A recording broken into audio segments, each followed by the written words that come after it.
शकत नाही आणि म्हणून हे सगळं युतीचं जे काही चाललेलं आहे खाते वाटप वगैरे हे सगळ्याचा निर्णय शिंदेसाहेब तिथे बसल्या ठिकाणून घेऊ शकतात. 2.5-3 वर्षाआधी एकनाथ शिंदे यांनी उठाव केला होता. मग त्याच्यानंतर शिवसेना पक्ष त्यांच्याकडे आलं, धनुष्यबाण त्यांच्याकडे आलं. मात्र आजपर्यंत असं कोणीच म्हटलं नाही की शिंदे या ठिकाणी चुकलेत. पण मात्र आज आपण असं स्टेटमेंट केलेलं आहे की शिंदेंनी एक चूक केली आहे आणि ती संजय राऊत यांना राज्यसभेवर पाठवून. नेमकं काय तुमच्या मनात भावना आली आणि तुम्ही असं स्टेट केलं आहे? हे बघा, त्या टायमाला जे निवडणूक प्रक्रिया चालू होते त्या टायमाला शिंदेसाहेब होते, मी होतो आणि संजय राऊत होते. आम्ही एकाच ठिकाणी बसलेलो होतो आणि आम्हाला असं वाटत होतं की संजय सावंत हा जो कार्यकर्ता आहे, जिल्हा प्रमुख आहे, तो निवडून आला पाहिजे होता. परंतु याच संजय राऊतनी इतका आग्रह केला होता की साहेब माझं आता तुम्ही काही करा, तुम्हीच माझे दाते आहात, मला निवडून आणा. आणि सगळी ताकद पणाला लावून त्यांना निवडून आणलं. संजय राऊत हा अर्ध्या मताने निवडून आलेला आहे. मी त्यांना बोललोही त्या दिवशी, राऊत साहेब किती मतांनी निवडून आले माहिती आहे तुम्हाला? अर्ध्या मतानं.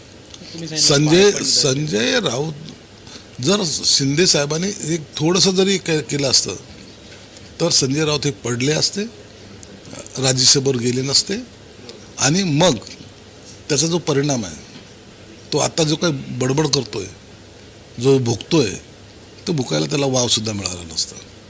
ती झालेली चूक आहे असं माझं आताही मत आहे. एकीकडे महायुतीमध्ये चर्चा चालू आहेत, CM कोण असेल, गृह खातं कोणाकडे जाईल. अशातच संजय राऊत यांनी असं वक्तव्य केलेलं आहे की गृह खातं जे मागण्यात येत आहे ते सत्तेचा गैरवापर करण्यासाठी मागण्यात येत आहे. गृह खातं हे सत्तेचा गैरवापर करण्यासाठी नसतं, हे लोकांच्या सुरक्षिततेसाठी असतं, सगळ्या चुकीच्या कामाला आळा घालण्यासाठी असतं. जी हुकुमशाही, जी झुंडशाही, जी काही अतिरेकी कारवाई हे याच्यासाठी असतं. हे स्वतःसाठी सलूट मारण्यासाठी गृह खातं नसतं. गृह खात्याचं काम हे लोकांची सुरक्षितता आहे, म्हणून त्याचा वापर त्यासाठी झाला पाहिजे.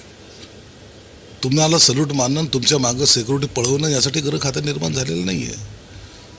पण त्यांना माहितीच नाही आहे प्रशासन कसं चालवावं हेच यांना माहीत नाही. म्हणून तर त्यांचा आता आक्षेप आहे ना की आम्ही गृह खातं घेतलं असतं तर आमची सत्ता गेली नसती, आम्हा उठाव झाला नसता. अहो, मुख्यमंत्री पद असताना गृह खात्याचं काय? एकनाथ शिंदे साहेबाकडे काय गृह खातं होतं? सरकार चालवलं ना 2.5 वर्ष, परंतु प्रशासनाचा अनुभव नसला ना तर असे बेताल वक्तव्य हे लोक करत असतात. अजून एक त्यांचं स्टेटमेंट समोर येत आहे की 1-2 दिवसात सगळ्या गोष्टींचा उलगडा करा, नाहीतर आम्ही आमचं पुस्तक उघडू. असं कोणतं पुस्तक आहे संजय राऊतांकडे तुमचं सगळ्यांचं? संजय राऊतकडं ना पुस्तक है ना पोथी है. संजय राऊतकडं बकवास बोलण्यासाठी जे काही पाठांतर करतो ना त्याचं ते पुस्तक आहे. शिव्याची लाखोळी वाढण्यासाठी जे काही नवीन एक अध्याय त्यांनी सुरू केला आहे. तुम्हाला माहिती आहे मागच्या वेळेला त्यांनी एक पुस्तक लिहिलं होतं, नरकाकडून स्वर्गाकडे. जेलमध्ये गेल्यानंतर म्हणतो तो नरकाकडून स्वर्गाकडे गेलो मी, म्हणजे बाहेर नरक होता आणि जेलमध्ये स्वर्ग होता, हा त्याचा अर्थ होतो. म्हणून अशा मूर्ख लोकांकडं मूर्खपणाचाच सगळा अभ्यास त्यांनी केला असावं. चांगलं हे त्यांच्याकडून अपेक्षित नाही आहे जनतेला. त्यांना असं वाटतच नाही कधी की आपण काहीतरी भल्याचं काम करावं, पक्ष वाढवावं. पक्ष डुबवण्यामध्ये संजय राऊतचा मोलाचा हिस्सा आहे. म्हणून याची जाणीव उद्धव साहेबाला झाली, परंतु त्यांचं काय असं अडलंय की ते संजय राऊतला दापत नाहीत किंवा त्याला धमकवत नाहीत. नसता त्याला लात मारून बाहेर काढणं हा त्याच्यासमोर एक पर्यायसुद्धा होता. परंतु मजबूर माणूस काही करू शकत नाही, अशी गत उभाटाच्या नेत्यांची झाली. अर्थातच तुम्ही पत्रकार परिषदेमध्ये पण चांगलेच चिडले होतात. तुम्ही काहीतरी करा, तोंड अजून शिवून का आहात. नेमकं तुमचं म्हणण्याचं उद्दिष्ट काय आहे? संजय राऊत यांना त्यांच्या त्या पक्षातनं काढून टाका की राज्यसभेवरनं काढून टाका, नेमकं काय अर्थ घ्यायचा जनतेने? बघा, एक लक्षात घ्या, शिवसेना प्रमुखाच्या मुशीत जो माणूस वाढतो ना त्याच्यात त्याला राग आला पाहिजे, संताप आला पाहिजे, त्यांनी बंडखोरी केली पाहिजे, ही शिवसेना प्रमुख म्हणायची. आणि पक्ष जेव्हा तुमच्या डोळ्यासमोर डुबताना तुम्हाला दिसतोय, तुम्ही शिवसेना प्रमुखाचे सहकारी आहात ना, मग शिवसेना प्रमुखाच्या सहकार्यांनी तोंड गप्प कसं ठेवू शकता तुम्ही? मग एक तर उघडपणे समर्थन द्या त्यांच्या स्टेटमेंटला. ते जे बोलतायत ना रोज, त्याला समर्थन आहे आमचं असं तरी म्हणा, मग तुमचंसुद्धा लायकी लोकांना कळेल.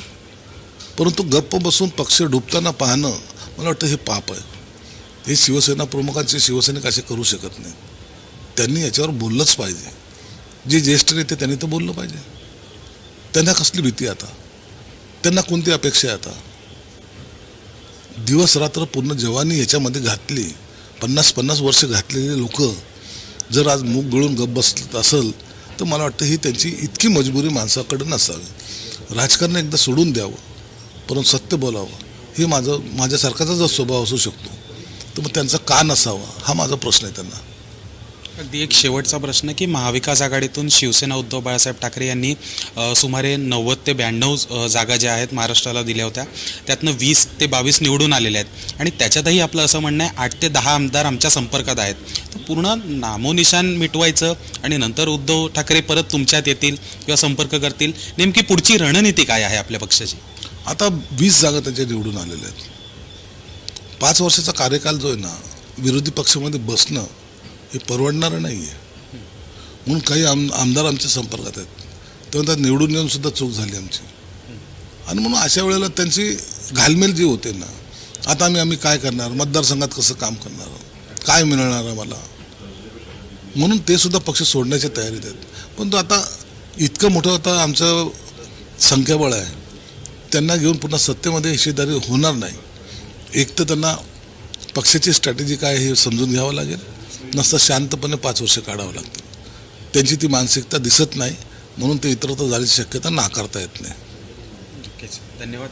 तर आपण बघू शकतो आपल्यासोबत बोलण्यासाठी संजय शिरसाट होते. पूर्णतः त्यांनी आरोप प्रत्यारोप जे आहेत संजय राऊत यांच्या विरोधात करताना ते दिसून आलेले आहेत. व्हिडिओ जर्नलिस्ट सिद्धांतसोबत मी शुभम उमाळे, जय महाराष्ट्र न्यूज, मुंबई.